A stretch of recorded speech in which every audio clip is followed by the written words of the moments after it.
ఇప్పుడు ఈయన తెలంగాణ సమ్మిట్ అంటుండు కదా, ఓ పెద్ద ఎత్తున తెలంగాణ రైజింగ్ అంటుండు కదా. తెలంగాణ రైజింగ్ ఎప్పుడు ఎప్పుడు ఎప్పుడు సాధ్యమవుద్దండి? ఎప్పుడు సాధ్యమవుద్ది? యూనివర్సిటీలను నిర్వీర్యం చేసి, స్కూళ్ళని మొత్తం నిర్వీర్యం చేసి, ప్రాథమిక మాధ్యమిక ఉన్నత విద్యను మొత్తం నిర్వీర్యం చేస్తే తెలంగాణ రైజింగ్ అవుతుందా? అసలు చెప్పడానికన్నా ఏమన్నా ఉండాలి కదా కొంచెమైనా.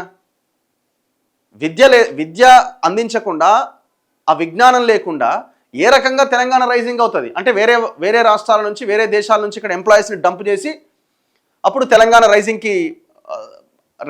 రైజింగ్ అవుతుందని అనుకుంటున్నారా? ఇవాళ తెలంగాణలో ఉన్న 10 యూనివర్సిటీలని మనం కనుక గమనిస్తే అత్యంత దారుణమైన పరిస్థితిలో ఉన్నాయి. రిక్రూట్మెంట్ లేదు, కనీస సౌకర్యాలు లేవు, బడ్జెట్ లేదు. ఫస్ట్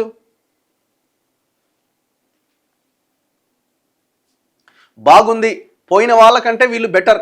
అంటే బెటర్ అంటే ఎట్లా? ఇప్పుడు నేను అనేది ఏంటంటే బెటర్ అంటే ఏంది?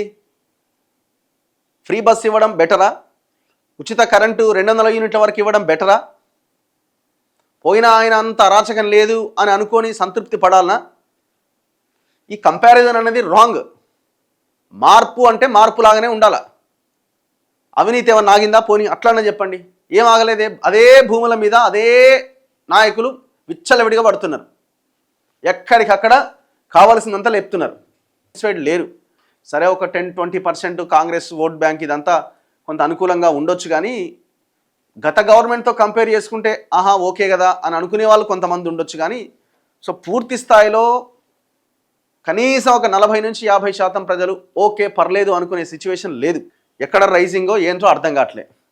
తెలంగాణ రైజింగ్ కావాలి అనంటే, తెలంగాణ పైకి వెళ్ళాలి అనంటే విద్య మీద, వైద్యం మీద, ఉపాధి మీద, వ్యవసాయం మీద, ఇట్లాంటి రంగాల మీద ఎక్కువగా బడ్జెట్ని కేటాయించి రాష్ట్రాన్ని ముందుకు తీసుకెళ్ళాలి.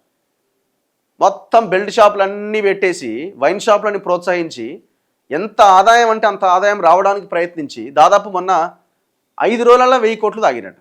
5 రోజులలో ఈ తెలంగాణ రైజింగ్ ఎట్లయితుంది? ఇదంతా కూడా ఒకరోజు మీటింగ్ అంతే, హడావుడి. ఈ 30,000 ఎకరాలకు సంబంధించిన దాంట్లో ఏదో చేయబోతున్నారు, చాలా గొప్ప పని చేస్తున్నారని చెప్పుకోవడానికి తప్ప ఇంకొకటి ఏమీ లేదు ఇందులో.